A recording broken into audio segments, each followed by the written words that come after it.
Пайғамбарымыз саллаллаху алейхи ва саллям Раббысынан мындай бұйрық алды. Келесі аятта: Аузу биллахи минаш шайтанир раджим. Ва минал лейли фатахаджад бихи нафилатан лака. Сондай-ақ уа пайғамбар, осы 5 уақытқа қоса 5 уақыт намазбен шектелместен уа пайғамбар, сен түнгі сағаттардың бірінде ұйқыңнан оянып, төсектен жамбасыңды ажыратып, дәретіңді алып, өзіңе түсірілген осы Құранды оқуың арқылы түнгі намазды атқар. Сенен қосымша ретінде және де менен сауапты артығымен тілеген ниетте. Бұл түнгі намаз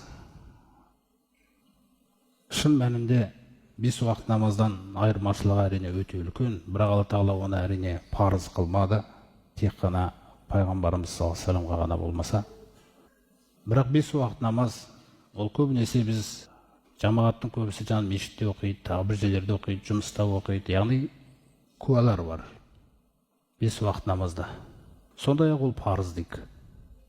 Ал адамды түннің ортасында қандай нәрсе оятуы мүмкін?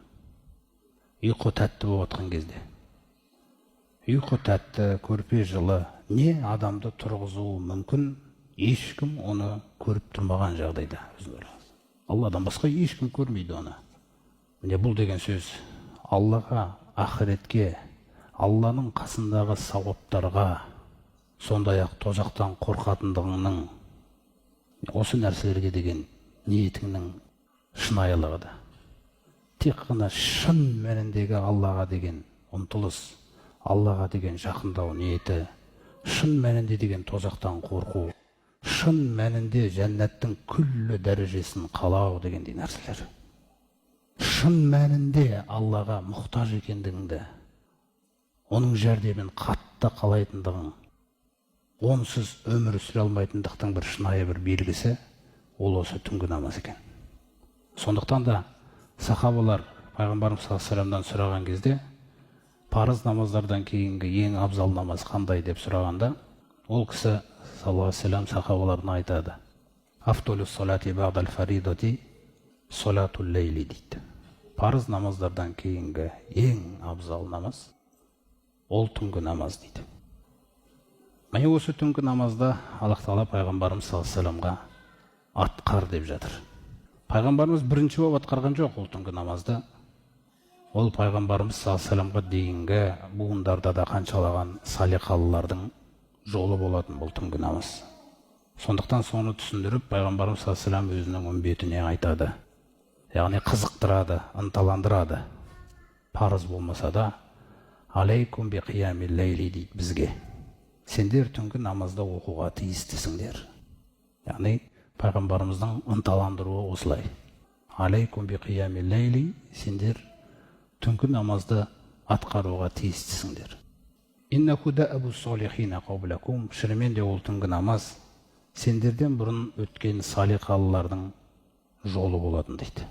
Яғни солардың ұстанымы болатын. Ва хуа қурбатун лакум иля роббикум. Екінші, ол сендерді Раббыларға қарай жақындататын амал. Қараңыздар. Түнгі намаз, түнде тұрсаңыз, сіз не істеп жатырсыз? Сіз Аллаға жақындап жатыр екенсіз. Яғни Аллаға жақындататын амал. Ва макфаратун лиссайяти, сондай-ақ ол күнәларды жуатын амал. Күнәларды өшіріп жіберетін амал. Ва манхатун анил исми, сондай-ақ істегелі тұрған немесе шайтан азғырып тұрған бір күнәдан тыятын амал дейді. Яғни түнгі уақытта адам Раббысынан қуат алады, Раббысына сыйынып, жалынып, түнгі намазды оқып, ертеңгі күндізгі уақытта Алла Тағала оны күнәдан сақтайды. Сонда ертеңгі күндіз өмірге шығу үшін Раббыңыздан осындай бір қуат алған болу керек боласыз. Күнәға қарсы қуатты тек қана Алла бере алады.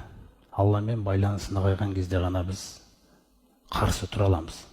Күнәларға, жаман ойларға, уәсуастарға қарай. Ал егерде бізде ол қуат болмаса, біз жеңіліп қаламыз. Өйткені хулиқал инсану дағифа дегендей, адам баласы өте әлсіз жаралған. Міне сол әлсіздікпен біз көп нәрсеге жарамаймыз, Алла Тағаламен байланыс мықты болмаса.